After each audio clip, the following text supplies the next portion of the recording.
Estoy tratando acá de activar mi video. Ya permítame en un segundo, es que no me deja.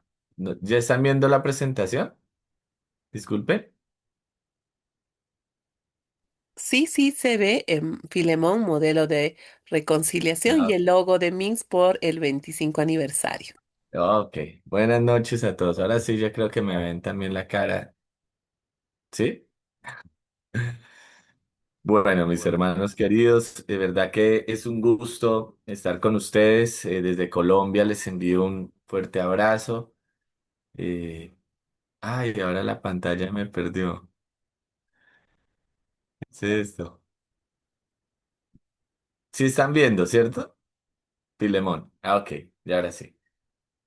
Bueno, hermanos, vamos a iniciar este curso de Filemón. Es un curso muy especial, un curso que nos lleva por las escrituras y nos muestra un paradigma del perdón, de la reconciliación. Recordemos que el Señor nos ha reconciliado con Él por medio de la obra de nuestro Señor Jesucristo y nos ha hecho ministros de reconciliación. Así que no podemos pasar por el ministerio, no podemos pasar por esta vida sin experimentar el perdón del Señor y también ponerlo en práctica, ponerlo al servicio de los demás. Entonces el curso es muy especial. Creo que a uno le suceden muchas situaciones a diario en la familia, a nivel familiar, a nivel de iglesia, a nivel de sociedad, donde se requiere el perdón, se requiere la reconciliación y es precisamente esta carta, esta epístola paulina, que nos lleva a revisar ese paradigma de reconciliación. Hoy en la clase de hoy, pues simplemente lo estoy nombrando, pero luego vamos a hacer una profundización de acuerdo al módulo del curso a través de las 8 lecciones. En la lección de hoy quiero hacer una contextualización de lo que es las epístolas paulinas y seguido también poder mirar algunos aspectos introductorios del contexto, introductorios y contexto de la carta. Entonces, para que estemos ahí atentos, para que estemos juiciosos, si hay preguntas, por favor, levanten la mano y yo estaré pues presto a tratar de contestarlas. Como les dije, es una carta muy, muy cortica, son 25 versículos, un solo capítulo, pero tiene muchísimo que decirnos, muchísimo que enseñarnos a la iglesia en nuestros tiempos. Primero voy a mostrar este cuadro donde nos habla acerca de las epístolas paulinas y las fechas, el lugar, los destinatarios y el tema principal de esas cartas.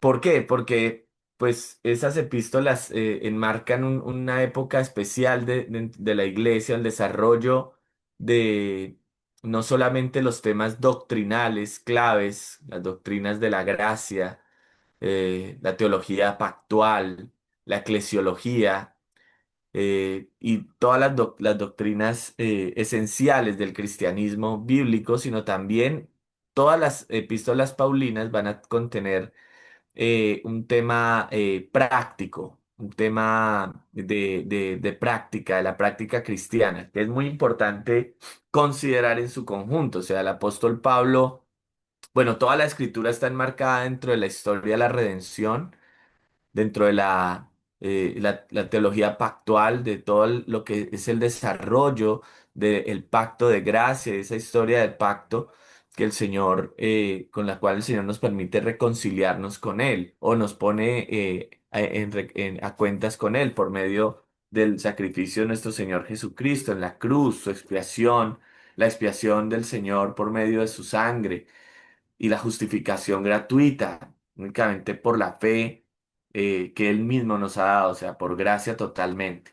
Así que hay un marco general bíblico y hay un marco también neotestamentario, porque allí hay un desarrollo de la vida de la iglesia. Y entonces en el desarrollo de la vida de la iglesia se ponen de relieve muchísimas enseñanzas doctrinales, pero también prácticas. O sea, la ortodoxia cristiana y la ortopraxis cristiana están allí comprometidas, están allí expuestas. Entonces hay que mirar la Biblia en su conjunto, el Nuevo Testamento, las epístolas paulinas, para que entendamos cómo va ese, digamos, ese hilo conductor en la obra y en la historia de la redención. Porque ningún tema de las escrituras, sea la reconciliación, sea la restauración, sea el gozo cristiano, sea cualquier tema que hemos tenido, o las divisiones, etcétera, en la Biblia, en los libros de la Biblia, está ajeno a la historia de la redención, a la historia del pacto. Entonces, tenemos en la imagen a un resumen de las epístolas paulinas, comenzando aquí por Romanos, escrita, aunque no es la más antigua, en el año 57 después de Cristo, escrita desde Corinto a la iglesia que está en Roma y con su tema principal, la justicia de Dios revelada en el Evangelio y justificación por la fe y la vida cristiana. También en Primera de Corintios, que la vemos escrita aproximadamente, son fechas aproximadas en el año 55, desde Éfeso, destinatario la iglesia de Corinto y un tema principal, las divisiones, la corrección de las divisiones y todo lo que causa esas divisiones, la inmoralidad, el desorden, el elitismo, etcétera, eh, problemas de doctrina que causaban divisiones y debían ser corregidos. Segunda de Corintios, escrita en el año 56, desde Macedonia, actual Grecia, y es los destinatarios, otra vez la iglesia de Corinto, donde el tema principal es la defensa del ministerio apostólico y la reconciliación. Luego tenemos acá en el cuadro a Gálatas, pero es una carta que precede a las demás cartas en el sentido de que fue escrita aproximadamente en el año 48 al 49 después de Cristo. Otros historiadores apuntan a que la carta fue escrita en el año 55. Lugar de redacción, Antioquía o Éfeso, y destinatario, las iglesias de Galacia, y el tema principal, la libertad en Cristo y justificación por la fe y no por la ley. Luego seguimos con la epístola a los Efesios, escrita en el año 60 al 62 después de Cristo, y nos habla el lugar de redacción desde la prisión en Roma, es una de las cartas que le llamamos cartas desde la prisión, y habla acerca de la iglesia como cuerpo de Cristo y la unidad en él. Filipenses, años 60 al 62, prisión, también desde la prisión, iglesia en Filipos, habla del gozo cristiano y la humildad como ejemplo de Cristo. Colosenses, también escrita en el año 60 al 62, desde la prisión en Roma, y escrita a la iglesia en Colosas, que nos habla acerca de la supremacía de Cristo sobre toda la filosofía de potestad y todas las enseñanzas que en el mundo se estaban dando en ese momento y que son para nosotros hoy. Luego tenemos a Tesalonicenses, son cartas mucho más tempranas, primera y segunda de Tesalonicenses, escritas desde Corinto a la iglesia de Tesalónica, que nos habla acerca de la esperanza en la segunda venida de Cristo y temas relacionados con el mundo venidero, la venida de Cristo y cómo debemos sostenernos en la fe. Primera y segunda de Timoteo, llamadas las cartas pastorales junto con la de Tito, que está, y la de Filemón, que están escritas y fechadas entre el año 62 al 64, 64 al 67 la segunda de Timoteo y 63 al 65 la carta a Tito. Filemón, que es contemporánea a la carta, como ya hemos visto, de Colosenses, Filipenses y Efesios, y también escrita desde la prisión en Roma y escrita a una persona. Vemos que, por ejemplo, la de Timoteo y Tito y Filemón son cartas que eran escritas a una persona en particular, pero que tenían o contenían temas relacionados con la vida de la iglesia, por tanto se convirtieron en eh, epístolas para ser leídas, para ser compartidas entre la iglesia en el mundo antiguo. Y no solamente la iglesia de una sola región, sino de todo el mundo y de todos los tiempos, porque hoy en día la tenemos. Y bueno, la carta a Filemón, que es la que nos atañe en el curso que hoy estamos desarrollando, que habla acerca de la reconciliación y amor cristiano en la relación amo y esclavo, o sea, muestra el paradigma. Este curso que ustedes van a desarrollar es el curso que nos comparte el doctor Esaú Reyes, que es nuestro coordinador de ministerios hispanos.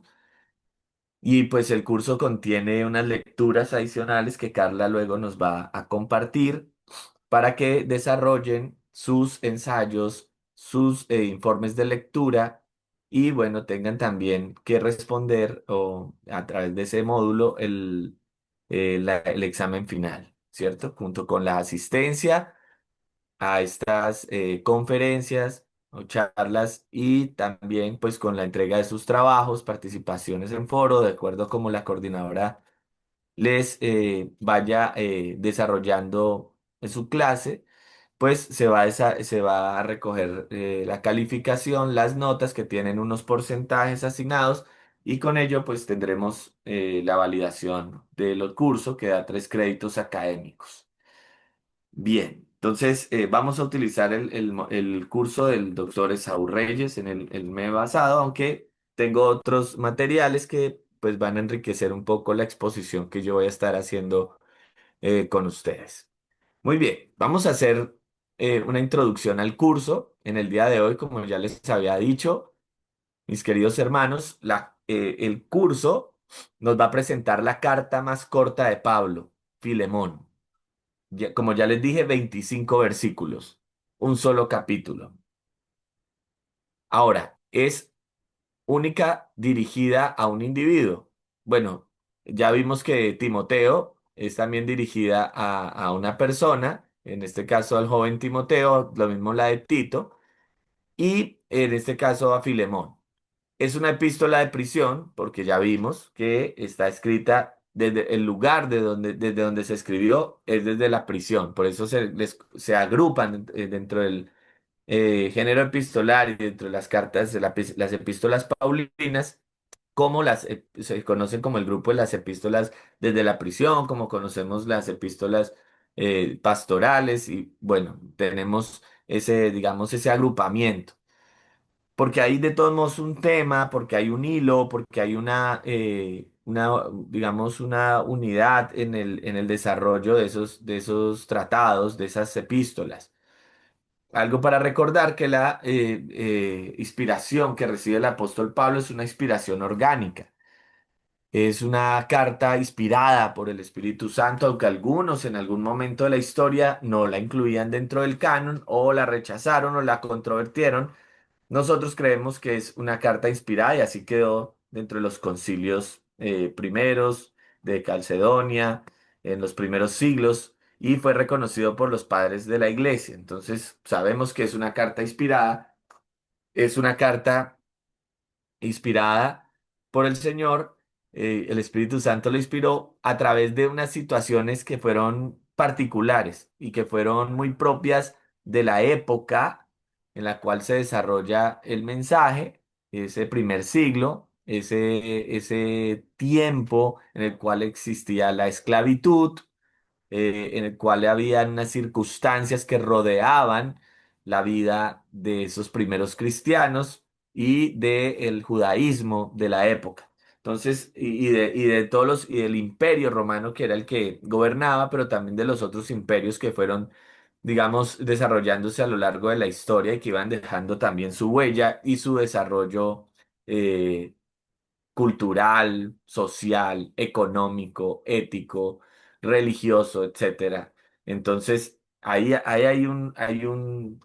unos temas que el Espíritu Santo utiliza para que haya una dirección del mensaje hacia la iglesia del Señor Jesucristo. Es una carta que, como bien dijimos, es escrita entre el año 60 y 62, pero sigue siendo muy pertinente para nosotros hoy, muy relevante para nosotros hoy, porque aunque no existe esclavitud como en ese momento, sí hay modelos de relacionamiento social que requiere unos principios éticos que deben de ser extraídos de las escrituras, deben de ser basados en las escrituras, en la palabra de nuestro Señor y Salvador.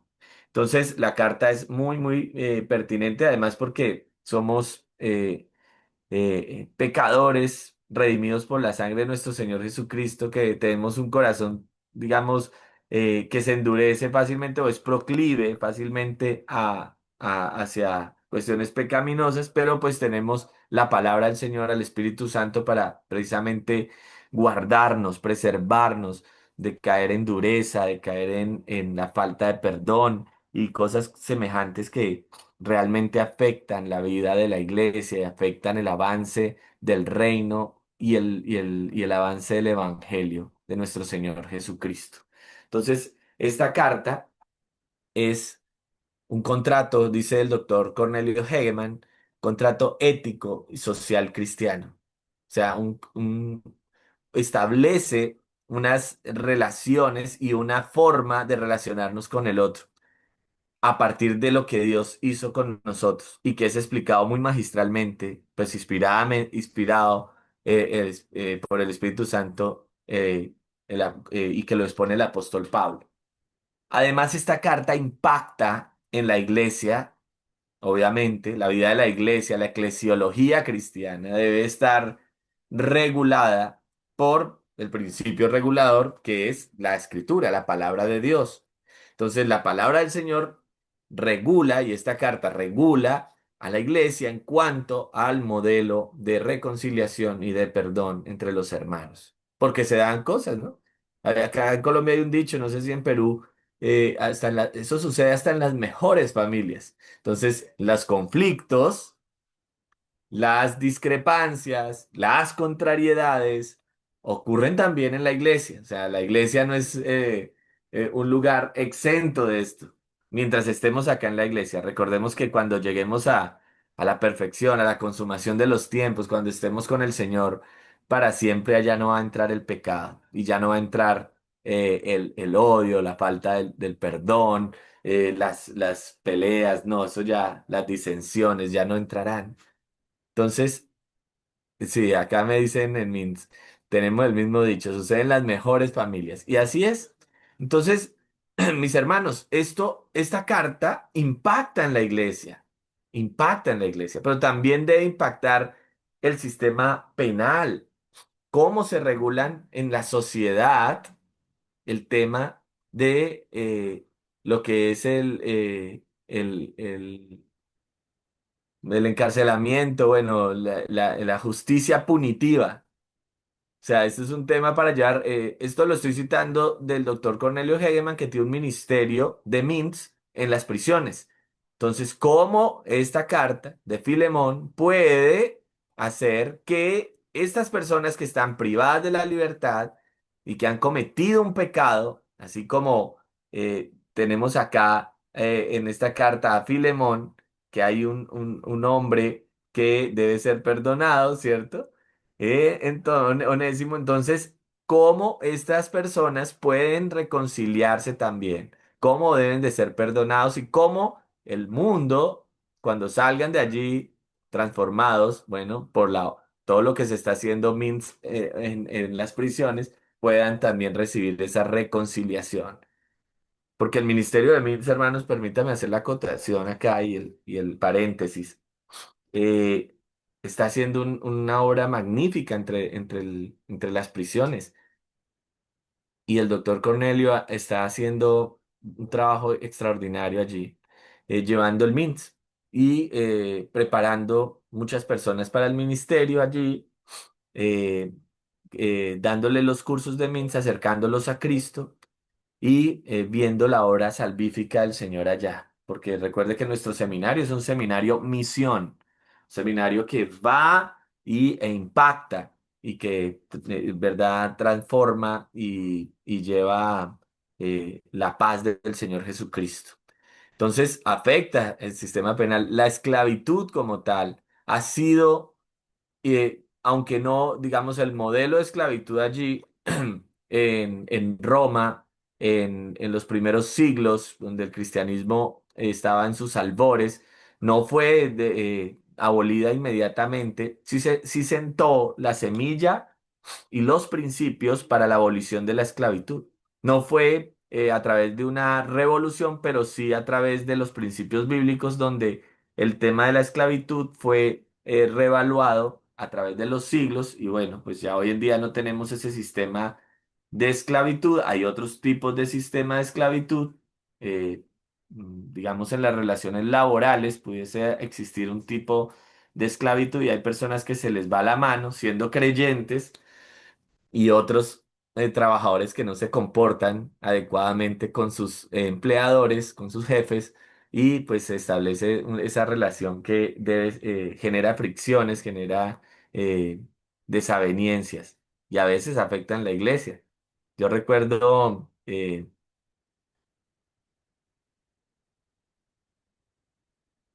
¿qué pasa? Perdón, hago un paréntesis, que hay un hermano acá en Colombia tratando de entrar y entonces no le está dejando, no sé si Carla si está permitido entrar directamente. Sí, pastor, no hay candado para toda la persona que tiene el enlace puede ingresar. Ok. Espera, le escribo, discúlpeme, por favor, es que es un estudiante mío.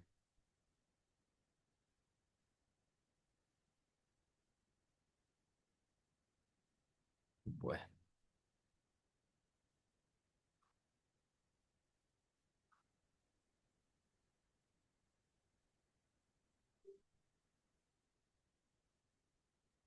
Pastor, listo. disculpe, le he vuelto a enviar un enlace más corto, de repente por ese puede ingresar. Sí, puede ser. ¿Mm? Y ya lo envié, discúlpeme, es que... espera, casi te lo envío nuevamente. Listo. Ya lo envié. Bueno, esperemos que el hermano, es que no tengo acá como... Va a tratar de vincularme acá, sí, sí puedo ver.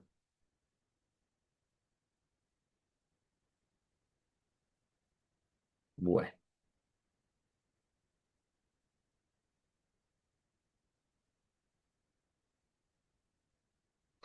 pero no se me acople el sonido.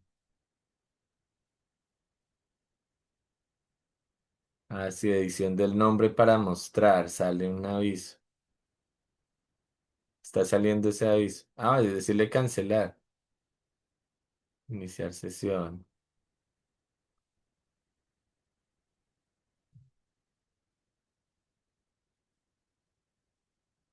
Si es porque no tiene abierto la aplicación.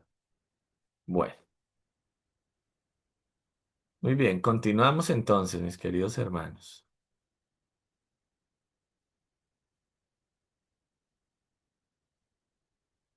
Ay, se me fue.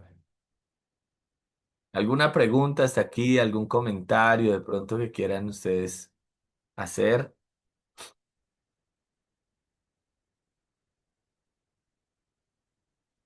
Bueno, muy bien, entonces vamos a continuar. Pastor, disculpe. Dime.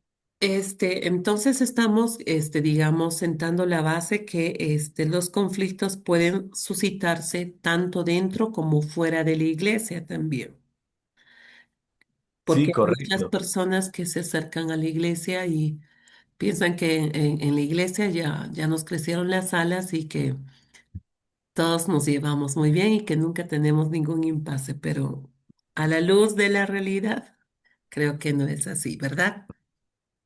Así es, Carla. Y sí, mira, por ejemplo, se me fue. El pastor Esaú, precisamente en la introducción que hace y presentación al curso, nos habla así brevemente acerca de lo que siente de fatiga en su ministerio. Y el doctor Hegeman también en su curso. Eh, Porque es que eso sucede. Entonces debemos estar preparados. Mira, como siervos del Señor Jesucristo debemos estar preparados para afrontar la vida cristiana de la forma como el Señor la afrontaría, o sea, como Cristo. Recordemos que estamos siendo conformados a la imagen de nuestro Señor Jesucristo y toda la escritura es inspirada por Dios y es útil para enseñar, para corregir, para redarguir y para instruir en justicia, a fin de que el hombre de Dios sea perfecto y enteramente preparado para toda buena obra. Y eso incluye también el perdón, porque no estamos, o sea, no hay ausencia de esas situaciones. Y entonces necesitamos un modelo bíblico, necesitamos un paradigma, es un modelo, un paradigma bíblico que nos permita reconciliarnos y ayudar a reconciliar, porque Pablo también lo dice, somos ministros de reconciliación y hemos sido reconciliados con el Señor. Estamos ahora en una relación de pacto gracias a la obra de Cristo en la cruz del Calvario, pero allí estaba reconciliando Dios consigo mismo al mundo. Entonces no podemos ser ajenos a ello, o sea, no podemos estar dentro de la iglesia y tener rencillas.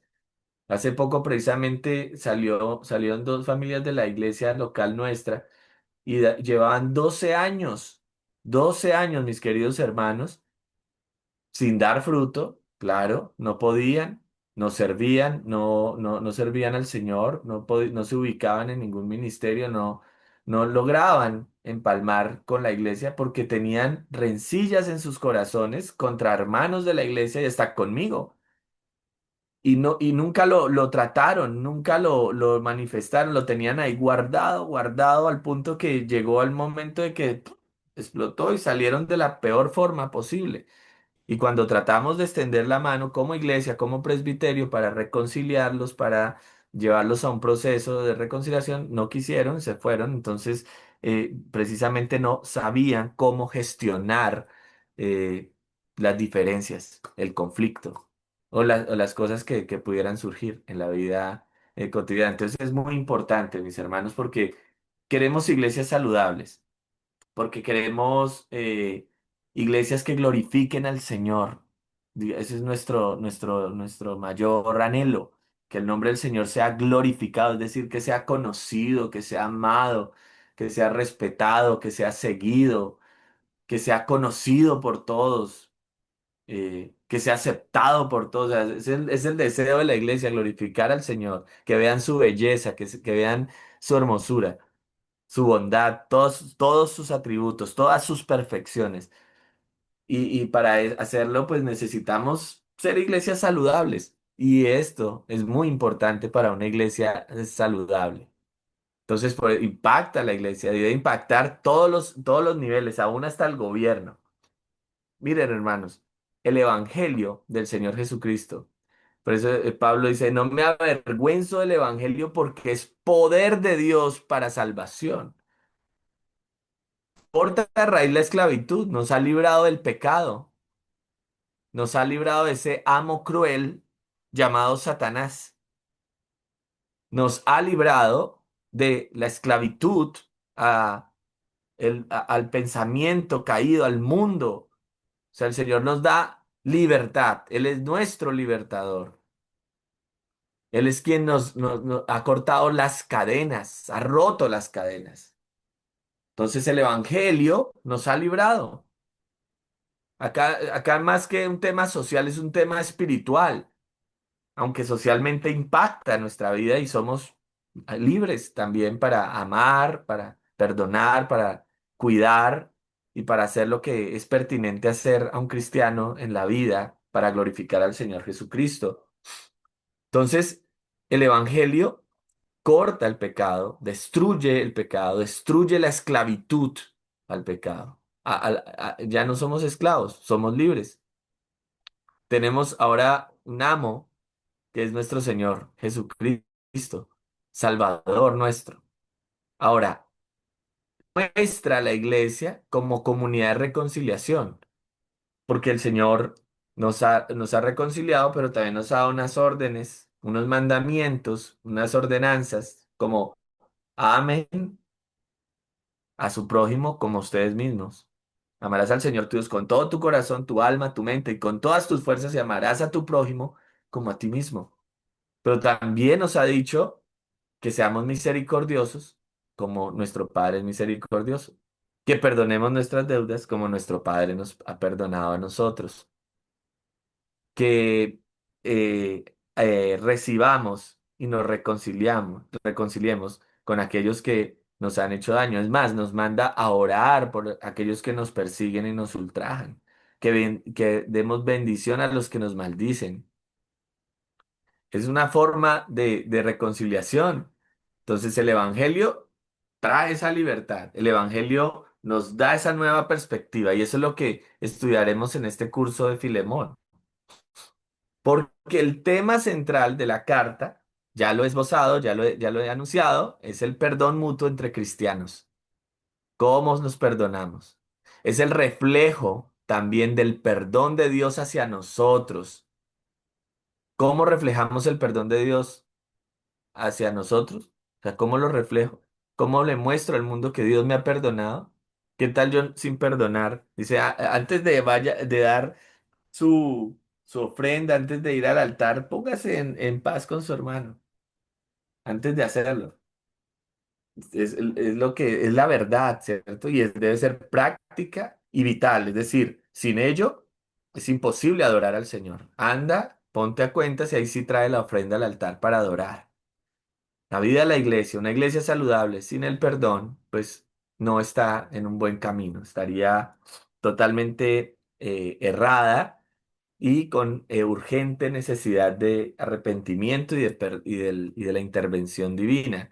Entonces, la palabra del Señor interviene, porque nosotros, hermanos, seamos conscientes, somos tendientes a juzgar, a ponernos duros contra las demás personas, a ser revanchistas o vengativos, cuando el Señor nos ha dicho, mía la venganza, dice el Señor, yo pagaré.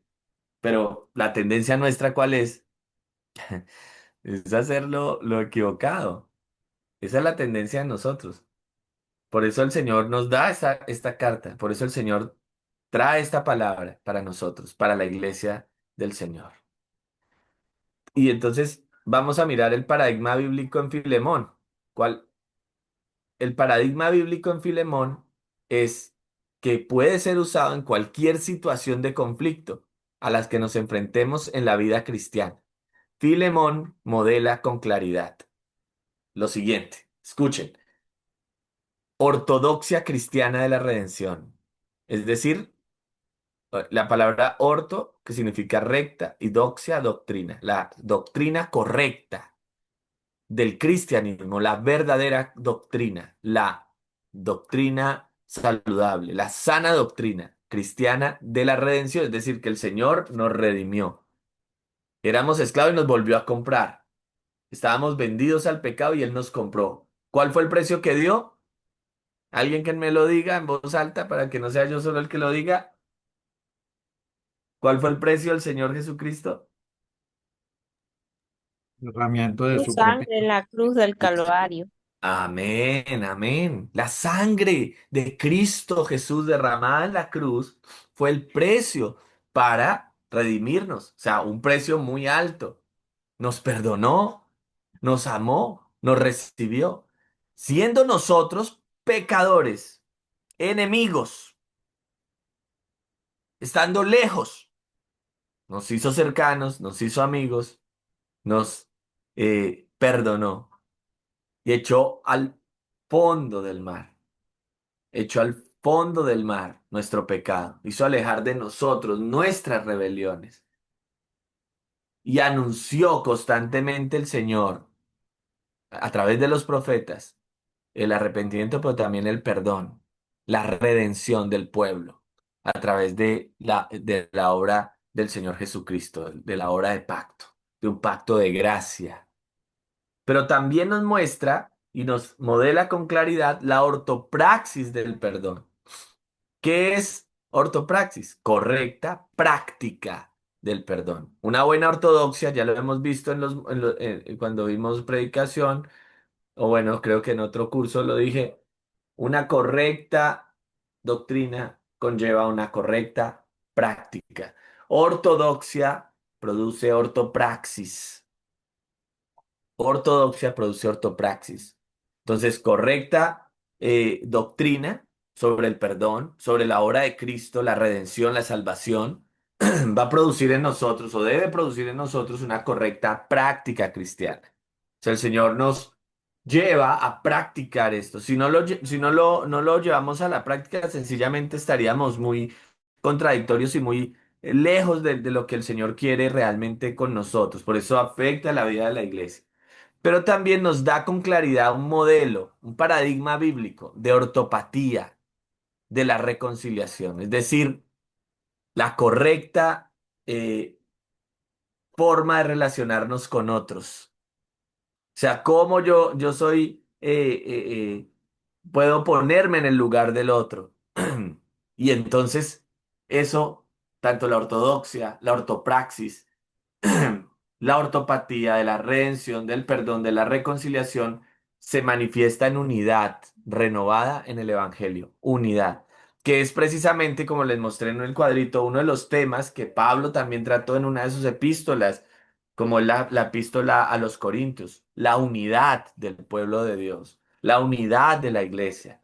Una iglesia sana es una iglesia unida, una iglesia que está afectada por el pecado, en este caso pudiera ser la falta de perdón, la falta de reconciliación, estaría sencillamente muy desunida, está dividida, se divide. Los casos que tenemos de personas que no quieren perdonar, que no quieren reconciliarse, que no quieren dirimir sus diferencias, que no quieren ser eh, disciplinados, pues producen división, se alejan del Señor. Entonces, este paradigma bíblico que es presentado en Filemón, el doctor Esaú Reyes en su curso nos lo presenta. Mis hermanos, si ustedes lo van a estudiar, ustedes van a desarrollar en sus lecciones y en sus cuestionarios este modelo bíblico del perdón. Ahora pasemos a cuestiones que son netamente contextuales de la carta, que tienen que ver con eh, el contexto de la carta. Entonces, en esta introducción vamos a mirar el autor. Ya lo hemos dicho, lo he repetido varias veces, es el apóstol Pablo. Pero recuerda que el apóstol Pablo, pues, la escribió, puso su firma, pero algunos a lo largo de la historia, los críticos textuales, los que estuvieron midiendo la veracidad de los escritos, pues en algunas ocasiones se puso en tela de juicio. En los dos, en dos periodos históricos se cuestionó la autoría de Pablo en el siglo cuarto y en el siglo XIX. Rechazaban las epístolas en prisión por ausencia de doctrina en la carta y por algunas cuestiones que consideraban que el apóstol Pablo no era el autor de dicha carta. Pero en todas y por la crítica textual bíblica hemos encontrado a lo largo de los siglos que carecen de fundamento, carecen de fundamento. Ahí, ¿cuáles son las evidencias de la autenticidad y que hacen que estos cuestionamientos caigan por su propio peso? El fragmento muratorio, que son escritos de los primeros siglos, en este caso el siglo segundo, donde encontramos que Filemón era una carta que fue escrita contemporánea con las cartas de prisión, Filipenses, Efesios, Colosenses, en el año 60 al 62 y que estaban allí. Son fragmentos que lo que le llaman los códices, que son los escritos originales. Padres, la patrística, en los padres de la iglesia, Tertuliano, Eusebio, la aceptaron. Aún un reconocido hereje como Marción reconoció la autoría paulina de Filemón. Y la carta declara tres veces que es de Pablo. Versículo uno, por ejemplo, dice Pablo, prisionero de Jesucristo, el hermano Timoteo, al amado Filemón, colaborador nuestro. Era un saludo, un exordio de la carta, típico de las epístolas del género epistolar, típico de las epístolas de Pablo, donde se identifica al escritor. Y comienza con Pablo, prisionero de Jesucristo. Cosa que no se repite, por ejemplo, prisionero de Jesucristo en otras cartas, porque va a estar hablando acerca de la libertad, del perdón, de la reconciliación de un esclavo con su amo. Muy bien, el versículo 9 también dice, más bien os ruego por amor, siendo como soy, Pablo, yo anciano. Y en el versículo 19 que dice, yo, Pablo, lo escribo de mi mano, yo lo pagaré, por no decirte que aún tú mismo te me debes también. Recordemos que para verificar la autenticidad de los textos, se efectúan unas pruebas históricas, unas pruebas literarias, que pueden ser externas e internas. Es decir, qué escritos alrededor de esa época existieron o que se encontraron, por ejemplo, acá el fragmento muratorio que se encontraron y que dan testimonio, o sea, digamos, los científicos, de historiadores y arqueólogos y, bueno, literatos y todas las personas que trabajan en ello, hacen unas pruebas. Hacen unas pruebas. Estoy hablando de las evidencias externas e internas que le aplican a un texto.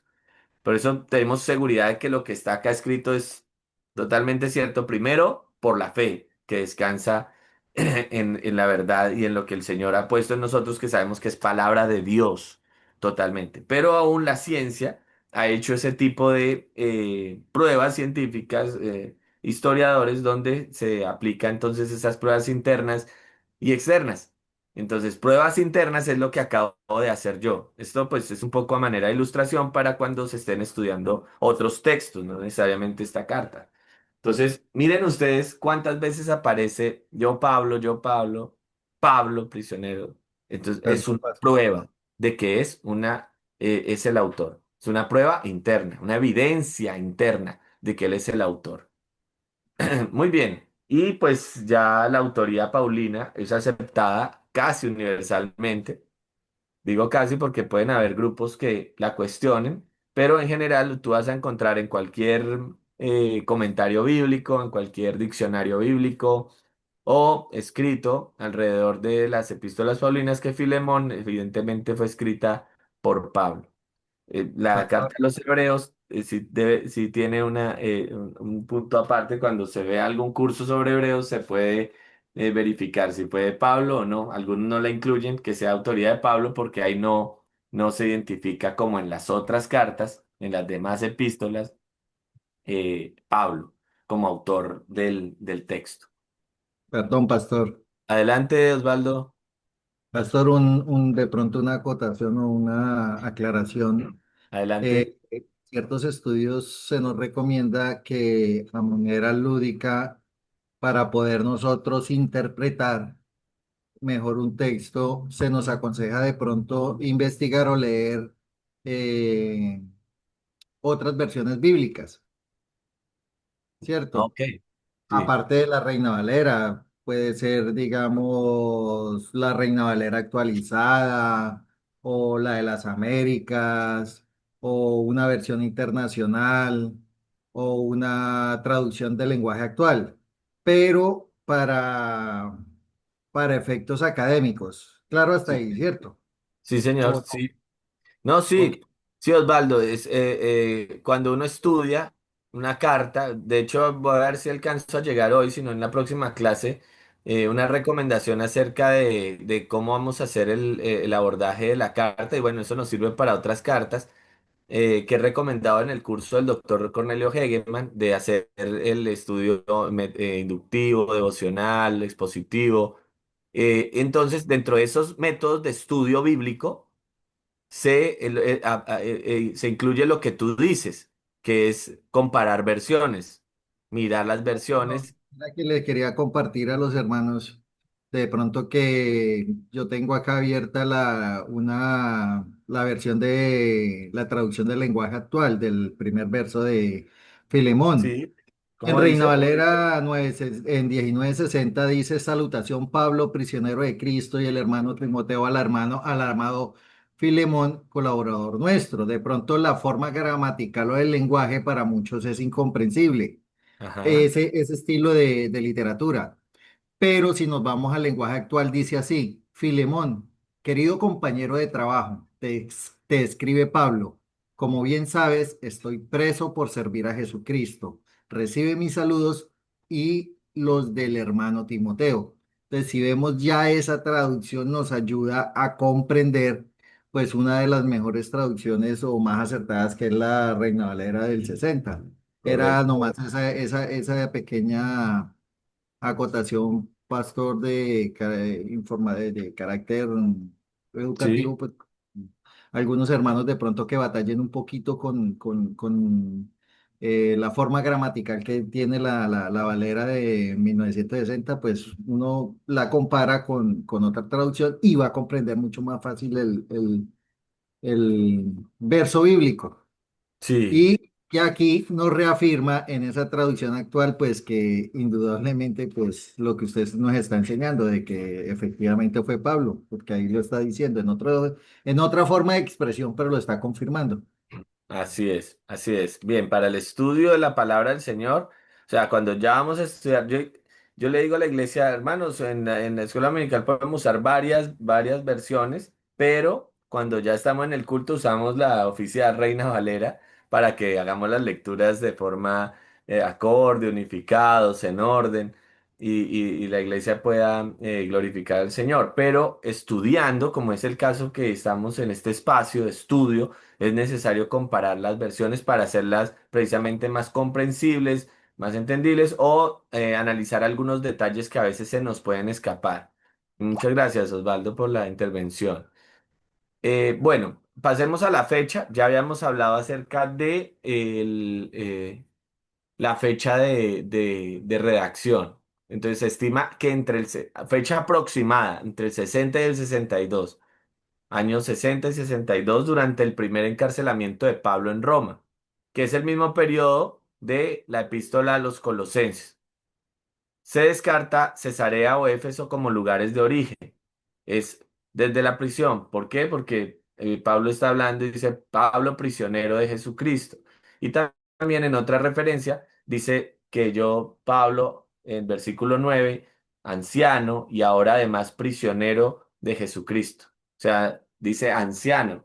Quiere decir que ya tiene sus años encima, que ya está en prisión y que está en unas condiciones poco favorables. Bien, ahora, la ocasión de la carta, Filemón. ¿Quién es ahí Filemón? Pues Filemón, un hombre rico, generoso y colaborador en la obra, que se ha convertido por el ministerio de Pablo, probablemente en Éfeso. ¿Por qué decimos que rico, generoso y colaborador de la obra? Por lo que la misma carta nos está diciendo. Dice, al amado Filemón, colaborador nuestro. O sea, él colaboraba en el ministerio. El colaborar significaba allí abrir las puertas de su casa, ser hospitalario, participar de sus bienes, o enviar ofrendas, oraciones, ruegos y afectos. Todo lo que hacía. Entonces, Filemón era un hombre que colaboraba, es decir, que participaba en el dar, que le ayudaba en todas las cosas. Mira, aún en la fe, dice, para que la participación de tu fe sea eficaz en el conocimiento de todo bien que está en vosotros por Cristo. ¿Cómo lo hacía? Porque en los saludos vamos a ver que la iglesia que está en tu casa, a la iglesia que está en tu casa. O sea, el hombre tenía una casa suficientemente grande y con capacidades para albergar a la iglesia. Entonces era un hombre que tenía sus recursos y los ponía al servicio del Señor. Además, decimos que era un hombre rico porque tenía esclavos. Se trata entonces acá de Onésimo. Entonces, no solamente era Onésimo, eran varios esclavos. O sea, en la época usted tenía la cantidad de esclavos conforme a la cantidad de dinero que tenía. O la posibilidad de tener que usted tenía, debía tenerlos en su casa, eran su propiedad. Eran personas que estaban al cuidado también, porque digamos que la esclavitud, pues, en algunos casos se dio de forma muy salvaje, muy inhumana, muy retrógrada y cruel. Pero en otras ocasiones, y gracias al Evangelio y al pueblo de Dios, porque aún en el judaísmo, el esclavo tenía prelación, tenía derechos, sí, tenía posibilidades. Y aún dentro de la sociedad romana, había posibilidades, por ejemplo, de que estudiaran o hicieran el oficio que su amo tuviera. Entonces, en las sociedades romanas, muchos eh, eh, esclavos se hicieron ricos. O sea, se hicieron, como trabajaban a la par del amo, tenían también sus recursos y pudieron tener también su dinero. Algunos comprar su libertad, obtener su libertad. Otros fueron maestros, fueron ingenieros, o sea, lograron estudiar, capacitarse. Era, para nosotros ahora es descabellado el tema de la esclavitud y decir tengo a alguien acá y lo puedo amarrar, no, eso ya no existe, o sea, eso no es posible en nuestra época. Pero en la sociedad del primer siglo, de los primeros siglos y de antes del Señor Jesucristo era algo muy cotidiano, muy de la sociedad de la época. Al punto que, miren ustedes, que Pablo no cuestiona el esclavismo. O sea, no lo cuestiona, cuestiona la forma como se tratan, pero como tal la estructura del relacionamiento no es cuestionado allí, sino cómo se están tratando. Ahora, eh, ellos tenían la capacidad de tener esclavos. Y Onésimo era uno de ellos. Muchas recomendaciones del apóstol Pablo, ¿cierto? En las instrucciones personales, por ejemplo, en Primera de Timoteo, cómo se deben comportar o cómo deben de relacionarse los siervos del Señor con los amos, los que tengan esclavos, cómo deben comportarse los que están bajo el yugo de esclavitud. El 1 Timoteo capítulo 6 nos habla de eso. Todos los que estáis bajo el yugo de esclavitud tengan a sus amos por dignos de todo honor para que no sea blasfemado el nombre de Dios y la doctrina. 1 Timoteo capítulo 6 y versículo 1. O sea, era algo muy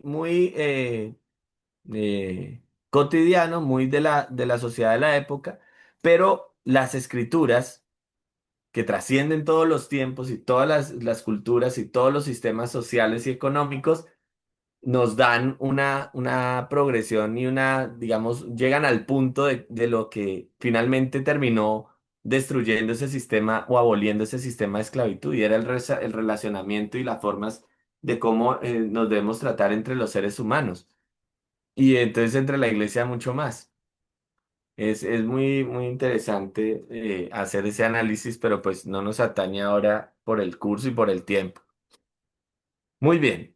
Entonces Onésimo, esclavo de Filemón, no era creyente al inicio.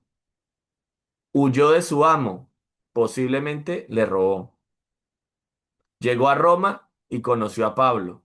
Su vida fue transformada. Después Pablo lo nombra, ¿no? En Colosenses, nombra a Onésimo, que se volvió útil para el ministerio de Pablo, para el ministerio apostólico. O sea, le llevó, le acompañó, llevó las misivas, llevó los mensajes, defendió, porque digamos que era un tiempo también hostil y habían cuestiones hostiles, nada más el viaje por ejemplo, de Epafrodito para ir llevarle la ofrenda de los de Macedonia a la cárcel a Pablo, pues podía costarle la muerte, el robo y todo, y sin embargo, él llevó las cosas, o sea, se exponían.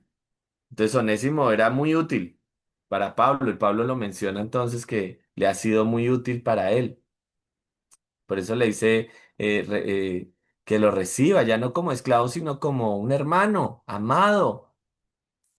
Y el versículo 16 porque cuanto ya amado mayormente para mí, por cuanto más para ti, tanto en la carne como en el Señor. Onésimo había sido transformado.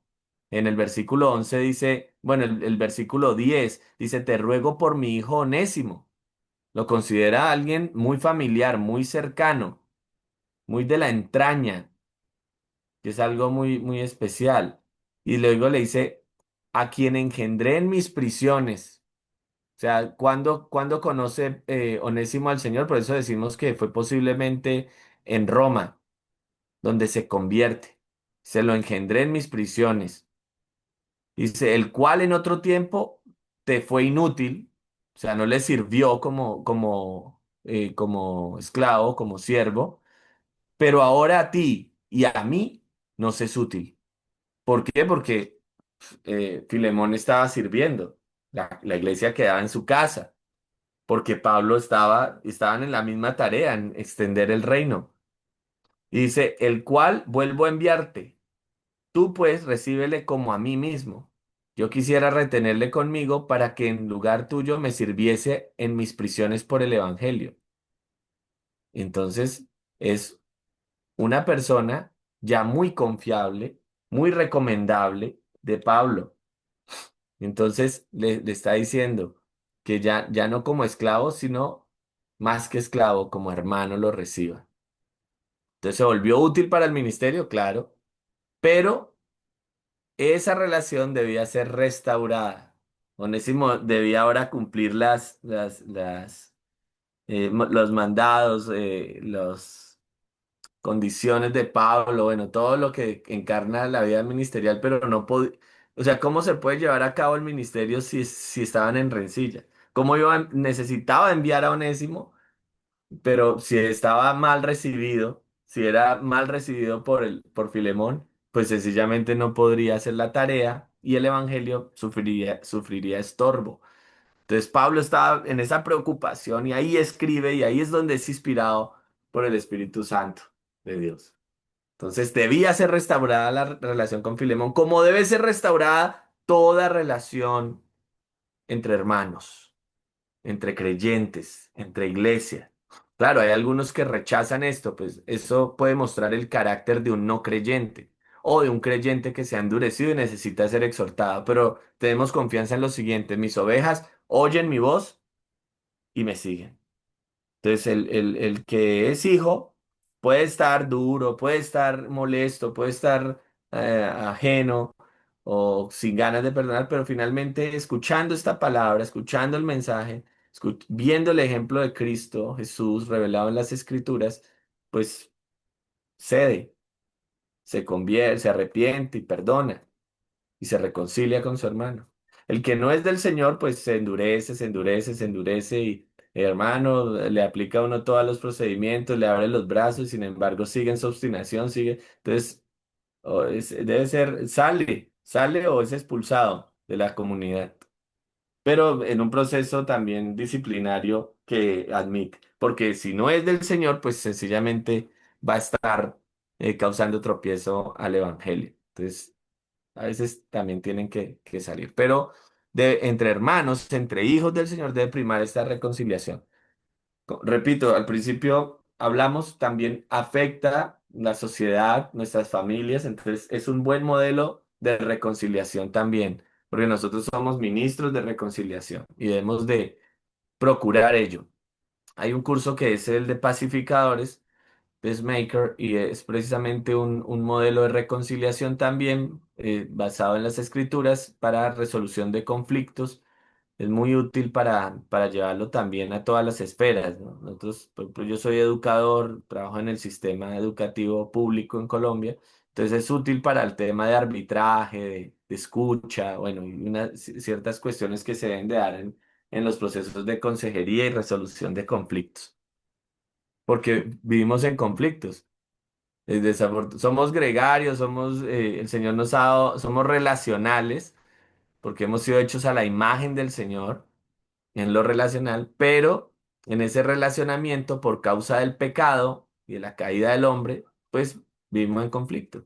Entonces vemos en las familias conflictos, vemos en las sociedades conflictos, vemos que ya casi que disparan sus armas de una nación a otra, otros los están disparando, matan, se dan, bueno, todo esto. Acá se destruyen por dinero. Hay familias donde los hermanos se matan por la herencia. El ser humano está entregado a esto por el pecado. Y bueno, hermanos, esto también se da en la ocasión, el retorno de Onésimo debía ser seguro para el evangelio, para que la iglesia fuera saludable. Y si no se daba esa reconciliación entre Filemón y Onésimo, lo más probable es que ese hijo amado de Pablo, ese hijo que engendró en su prisión, ese querido Onésimo, que se había convertido en Roma, cuando retornara o llevara, hiciera el mensaje, pues sencillamente pudiera morir. Porque según la ley romana, el amo tenía autoridad absoluta sobre el esclavo. Si un esclavo se fugaba, se le robaba algo o lesionaba algo o alguien de su casa, pues tenía castigos por ley, y era llevarlo, por ejemplo, a la crucifixión o marcarlo de por vida, como se marca el ganado. Una F fugitivo. Bueno, pues con la letra griega ya en su frente, o latina, para mostrar que era alguien que era rebelde, que era sedicioso. También podría ser sometido a golpes severos, los maltrataban, o sea, era terrible. Entonces, Pablo sufre por eso. O sea, Pablo le escribe a Filemón con una urgencia increíble de la reconciliación, por el bien de la iglesia, por el bien de ese Onésimo, de ese hermano, ya es llamado hermano. Entonces, todo esto se daba en el contexto de que Roma temía rebeliones de esclavos, entonces los castigos eran supremamente duros hasta la muerte, y a veces, pues, cuando no los mataban, porque de pronto tenían buena edad, tenían buen porte o que todavía eran útiles, pues los golpeaban severamente y los marcaban de por vida, que era algo muy humillante, ¿no? Indigno. Y esto, pues, Pablo no quería que un hijo del Señor, un miembro de la iglesia, sufriera ese cruel castigo. Entonces, la decisión de Onésimo de volver muestra la autenticidad de su fe. O sea, Onésimo acepta el encargo junto con Timoteo de llevar la encomienda a Éfeso, porque Timoteo fue enviado a Éfeso. De hecho, la carta a Timoteo pues está dándole una recomendación de Pablo al joven Timoteo para que pusiera las cosas en orden en Éfeso. Entonces ellos iban otra vez a Éfeso, ellos iban a la casa de Filemón, pues, él estaba dispuesto. Dijo, en otro tiempo lo robé, le hice, me volé, me huí, y cometí un crimen, una falta grave, social, ética y ahora cristiana, porque Onésimo se ha convertido, pero estoy dispuesto a pagar, a morir, a sufrir el castigo, el martirio. ¿Y eso qué decía? Pues que él estaba dispuesto a todo por su Señor y Salvador. Era un verdadero creyente, mostraba que era de la fe. Y pues Pablo entonces lo, lo envía hacia Filemón, por eso la urgencia de la reconciliación. Entonces se da en ese contexto de la carta. Entonces Pablo envía a Onésimo de regreso con Tíquico, está escrito también en Colosenses y en Efesios, incluye la carta a Filemón para interceder por él. O sea, él va hacia Colosas y hacia Éfeso y lleva la carta que le escribe a Filemón. ¿Por qué? Porque es una carta que está intercediendo, era personal, recuerden, y se volvió pública porque era un tema digamos, muy sonado, era un tema que atañía a la iglesia, o sea, estaba relacionado con la iglesia y por eso se empezó a leer en todas las iglesias. Y le lleva a perdonar y aplicar lo que el Señor envía y recomienda y bueno, exhorta en Efesios capítulo 4 versículo 32. Efesios 4:32, alguien que me ayude con Colosenses 3:13, porque Efesios 4:32 lo tengo acá y dice, antes sed benignos unos con otros, misericordiosos, perdonándoos unos a otros, como Dios también os perdonó a vosotros en Cristo. ¿Y qué dice Colosenses 3:13? ¿Alguien que me ayude? Sí, pastor, lo tengo. Porque Adelante, habéis hermana Yaritza. muerto, porque habéis muerto y vuestra vida está escondida con Cristo en Dios. ¿Sí? Colosenses 3, No, mi 3:13. hermanito. Entonces 3:13 dice, soportándoos. 3:13. Entendí Sí, 3:3. ¿Puedo leer? No, adelante, tranquila. no, a ver, léalo, hermano, léalo. Gracias, mi hermano, gracias. Soportándoos unos a otros y perdonándoos unos a otros. Si alguno tiene queja contra otro, como Cristo os perdonó, así también hacedlo vosotros. Amén. Perdonar como Cristo perdona. Entonces, eso es lo que le estaba... Y tú vas a ver en el desarrollo de la carta a Filemón que se desarrolla esto. Porque en el texto, ¿sí? Si lo leemos, le está diciendo, por lo cual, aunque tengo mucha libertad en Cristo para mandarte, versículo 8 lo que conviene, más bien te ruego por amor, siendo como soy Pablo ya anciano y ahora además prisionero de Jesucristo, te ruego por mi hijo Onésimo, a quien engendré en mis prisiones el cual en otro tiempo te fue inútil, pero que ahora a ti y a mí nos es útil, el cual vuelvo a enviarte a ti, pues recíbele como a mí mismo. Yo quisiera retenerle conmigo para que en lugar tuyo me sirviese en mis prisiones por el Evangelio, pero nada quise hacer sin tu consentimiento, para que tu favor no fuese como de necesidad, sino voluntario, porque quizás para esto se apartó de ti por algún tiempo, para que le recibieses para siempre no ya como esclavo, sino más que esclavo, como hermano amado mayormente para mí, pero cuanto más para ti, tanto en la carne como en el Señor. Así que si me tienes por compañero, recíbele como a mí mismo. Si en algo te dañó o te debe, ponlo a mi cuenta. Yo lo escribo de mi mano, yo lo pagaré. Por no decirte que aún tú mismo te me debes a mí también te me debes también. Sí, hermano, tenga yo algún provecho de ti en el Señor, conforta mi corazón en el Señor. Te he escrito confiando en tu obediencia, sabiendo que harás más de lo que te digo. Prepárame también alojamiento, porque espero por vuestras oraciones os sea concedido. Hermanos, ¿qué le está diciendo a Filemón? Mire, yo voy a pagar. Cristo pagó por nosotros la deuda. Pablo está haciendo lo mismo. Está diciéndole, yo voy a poner a mi cuenta lo que te debe. ¿Qué hizo el Señor Jesucristo? Él puso en su propio cuerpo nuestros pecados. Él cargó nuestros pecados. Nuestra deuda impagable, impagable, lo puso a su haber. ¿Para qué? Para que nosotros fuésemos libres. Por eso yo tengo acá, vamos a ver si, disculpen, salí un momento. No sé, no tengo una de John MacArthur, en el comentario de John MacArthur, una cita que hace de un libro, Forgive and Love Again, perdonar y amar de nuevo, otra vez. Dice, perdonar es girar la llave, abrir la puerta de la celda y dejar al prisionero salir libre. Perdonar es escribir en letras grandes sobre una deuda, cancelado. Perdonar es golpear con el martillo en la corte y exclamar, inocente. Perdonar es lanzar una flecha tan alto y tan lejos que jamás pueda ser hallada. Perdonar es juntar y desechar toda la basura de la casa y dejar limpia y fresca.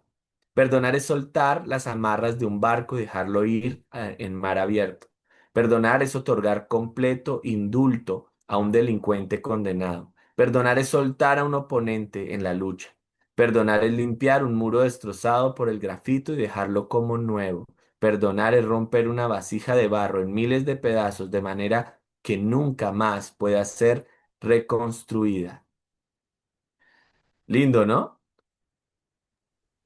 Sí, pastor, y perdónmele, Sí, quería de pronto hacer una acotación sobre esa carta a Filemón, ya que esa carta puedo deducir yo que nos puede llevar a que nosotros estemos constantemente reflexionando sobre temas que son urgentes en la iglesia y en el mundo actual.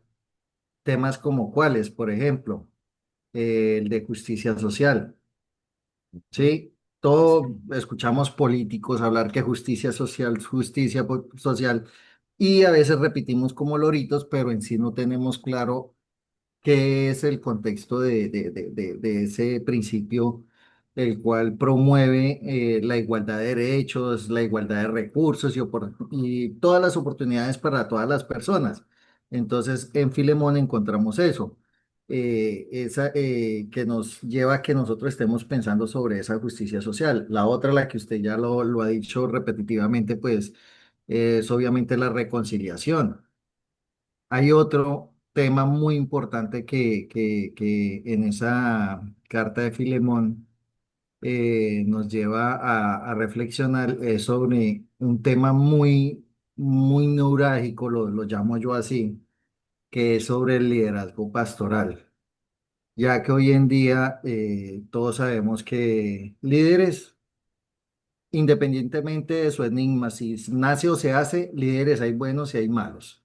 Ya sabemos que desde la historia antigua hasta la actual pueden haber líderes cristianos, entre comillas, que pueden llevar al éxito a muchas almas o pueden ayudarlas a estarse perdiendo, ya que podemos ver que en Filemón, por ejemplo, Pablo no impone su autoridad apostólica. ¿El qué hace? Él hace todo lo contrario. Refleja una de las características de Cristo como mediador, ya que Pablo se presenta como intercesor por Onésimo, alguien que dentro de su identidad cristiana era inútil para todos pues, por su condición de esclavo, que era lo que decía usted ahorita, nos enseñaba ahorita, pero llega a ser útil en Cristo, ¿por qué? Porque por lo útil en el servicio hacia los temas de Dios. Entonces, el liderazgo pastoral es otro tema que nos incluye esta carta, creo yo, pastor, eh, que nos impulsa a estar reflexionando. La otra, la que acabé de decir, la identidad cristiana. Sí. La identidad cristiana, porque muchos dicen, no, es que yo soy cristiano, pero uno dice, pero ¿de cuál Cristo? Ujú. Entonces tenemos que Sí. mirar que todos esos temas, hoy en día tenemos que abordarlos, ya que no nos permite estar en esa centralidad de Cristo como mediador. ¿A qué hago yo acotación con el respeto y cariño de los hermanos del Perú? Por ejemplo, hoy en día, y para todos no es un secreto, la situación política que estamos viviendo en esta parte del lote que es el Suramérica, con la cuestión de la implementación de ideologías políticas. Pues más de uno dice, no, es que a mí no me interesa la política. Pues nos debe interesar de cierta manera porque nosotros por medio del Evangelio podemos ayudarle a abrir los ojos a la demás gente sin necesidad de entrar en proselitismo. O sea, proselitismo es decir, no, es que tiene que ser de derecha o de izquierda. Voy a lo siguiente, con la siguiente reflexión y cierro, pastor, discúlpeme. Las estadísticas apuntan de que, por ejemplo, vamos a hablar de un gobierno de izquierda. ¿Quiénes son los que le dan el mayor voto a ese tipo de gobiernos? La gente menos beneficiada, la gente más pobre, la gente más necesitada. ¿Y cuál es la bandera de ellos? Acabar con la pobreza. Entonces, ¿cuál es el interés de ellos de acabar con la pobreza? Ninguno. Entonces, somos cristianos, pero votamos como ateos. Entonces, cuando no analizamos esos contextos, nos pasa lo mismo dentro de la iglesia. Entonces, no vemos esa necesidad que tiene nuestra identidad como cristianos, nuestra comunidad cristiana también se ve afectada y sobre todo el liderazgo pastoral. Entonces ahí es donde yo más o menos, o todos nos tenemos que preguntar al menos, eh, ¿qué nos puede enseñar esta epístola para hacer el ejercicio de liderazgo dentro de la iglesia hoy en día? Para hacerle de pronto caer en cuenta, digamos, a aquellos pastores que de pronto por X o Y circunstancias se tratan de Sí. desviar del camino de Cristo céntrico. Disculpen, Hay un... pastor. No, no, gracias, Osvaldo. Es que hay, si no recuerdo quién dijo esta frase, que la Biblia es como un pozo profundo que sacas agua y no tiene fondo y es inagotable su fuente. Entonces, digamos, acá la tesis del doctor Esaú o de otros autores y el tema principal del estudio de la Carta a Filemón es la reconciliación o un paradigma bíblico de la reconciliación.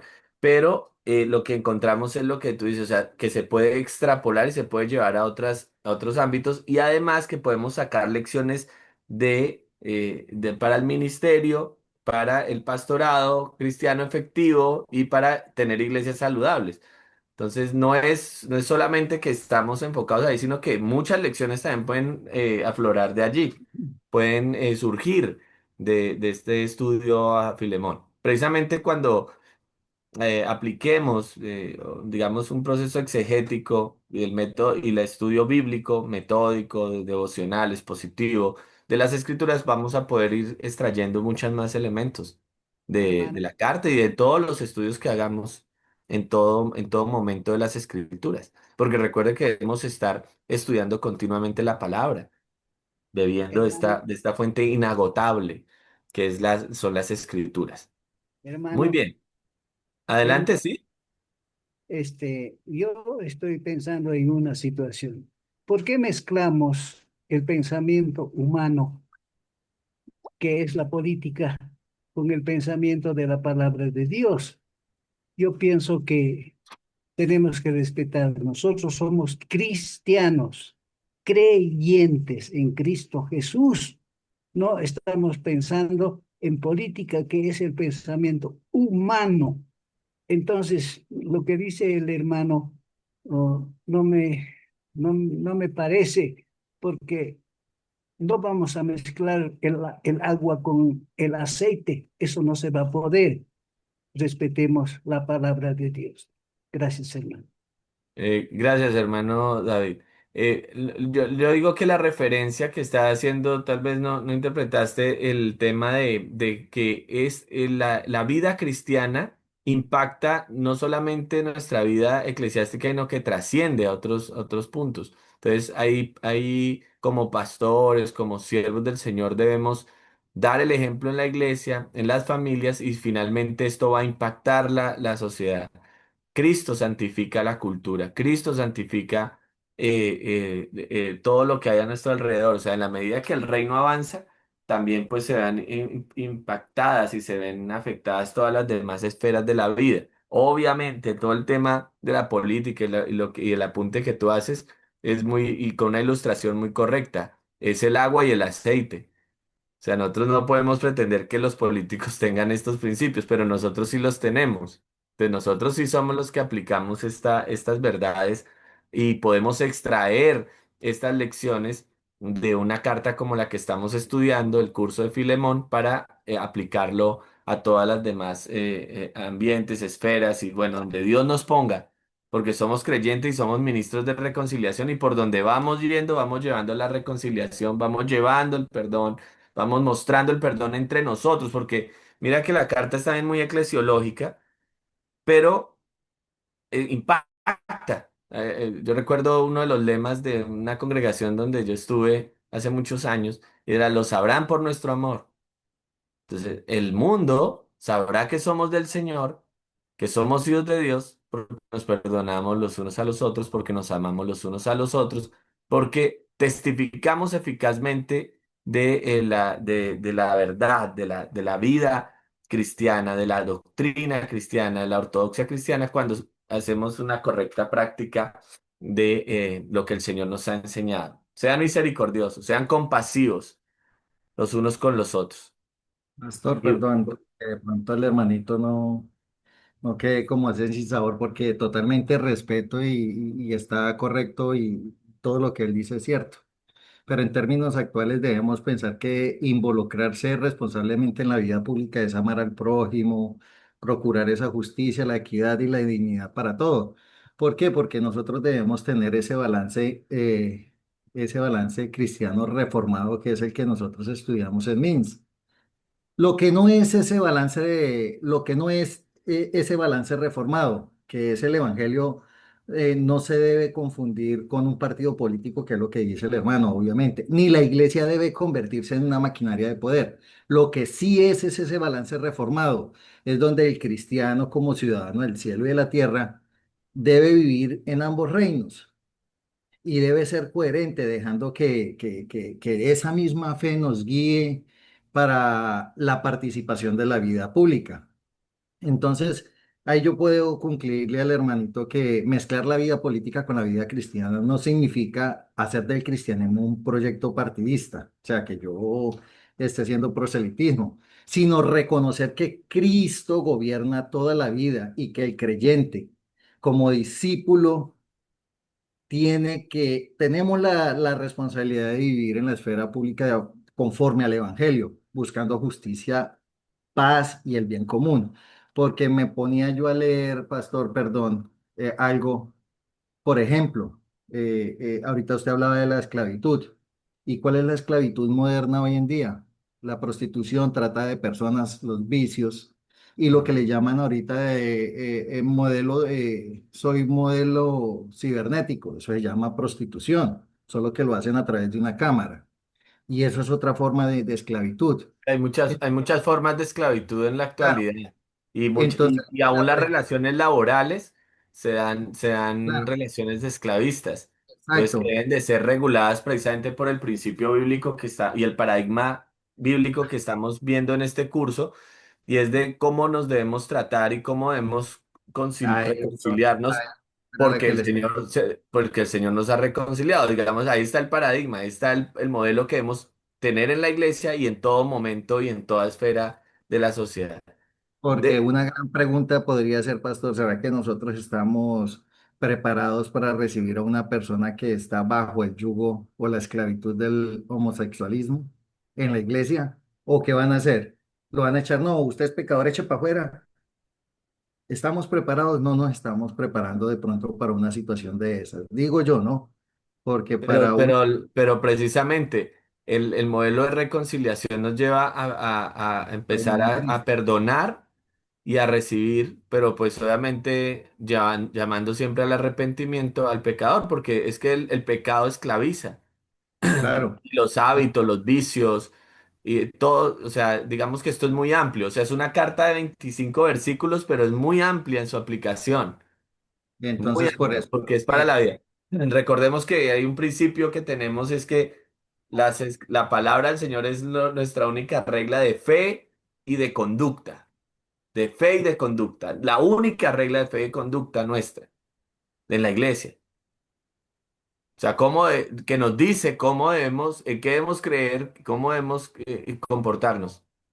Y esto se da, entonces trasciende a toda la sociedad. De hecho, muchas leyes, el derecho y en la legislación nacional, tanto en Colombia, en Perú, yo sé que en todas las naciones tienen un origen, un principio bíblico. Aunque pues digamos es otro tema de estudio. Bueno, voy a avanzar. Creo que me quedan ya unos poquitos minutos. Voy a cerrar con esto. El perdón en la Biblia. O sea, es un tema que está recurrente, constante, transversal en todas las escrituras. O sea, hila toda la escritura, toda la historia del pacto. Porque el pacto de gracia es perdón, recibimiento, reconciliación. Y Éxodo 34 del 6 al 7, nos muestra a quién, a Dios perdonando, a Dios como perdonador. Él es el que perdona tus iniquidades, Él es el que sana todas tus dolencias, Él es el que rescata del hoyo tu vida y el que te corona de favores y de misericordia. Él es el perdonador, amplio en perdonar, lento para la ira y grande en misericordia. Es nuestro Señor.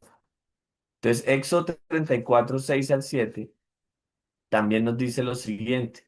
Dice, y pasando Jehová por delante de él, proclamó, Jehová, Jehová, fuerte, misericordioso y piadoso, tardo para la ira y grande en misericordia y verdad, que guarda misericordia a millares, que perdona la iniquidad, la rebelión y el pecado, y que de ningún modo tendrá por inocente al malvado, que visita la iniquidad de los padres sobre los hijos y sobre los hijos de los hijos, hasta la tercera y cuarta generaciones. Perdonador, hace parte de su naturaleza, pero es justo también.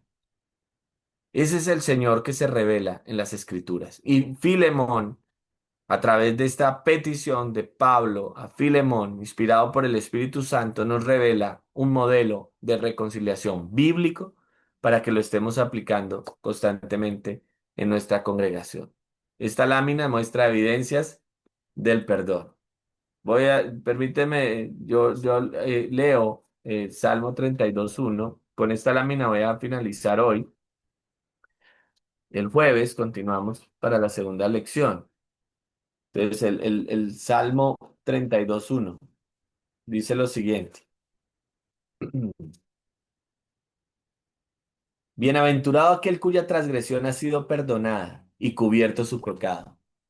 No hemos sido perdonados, por eso hemos sido aceptados por el Señor, reconciliados con Él, hechos hijos de Él, adoptados por Él, herederos ahora con Él.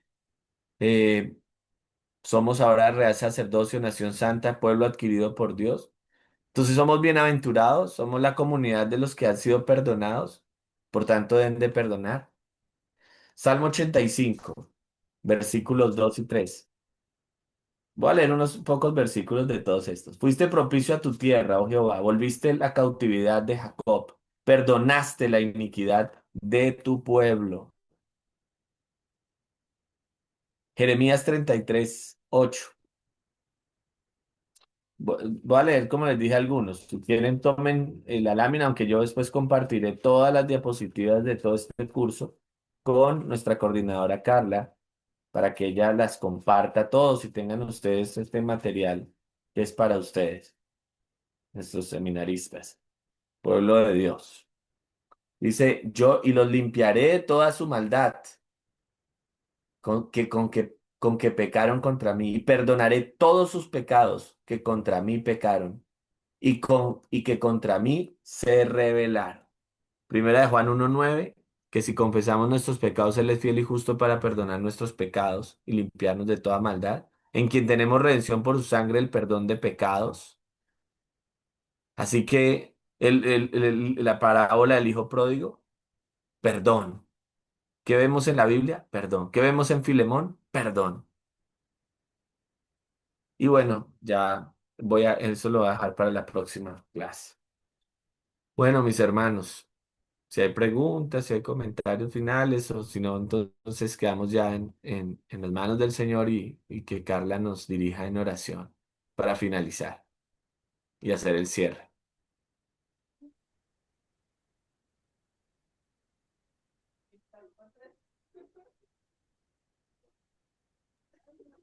Bueno, gloria a Dios. Hermanos, Carla, sí, hermanos míos, vamos a orar, no habiendo consultas ni comentarios.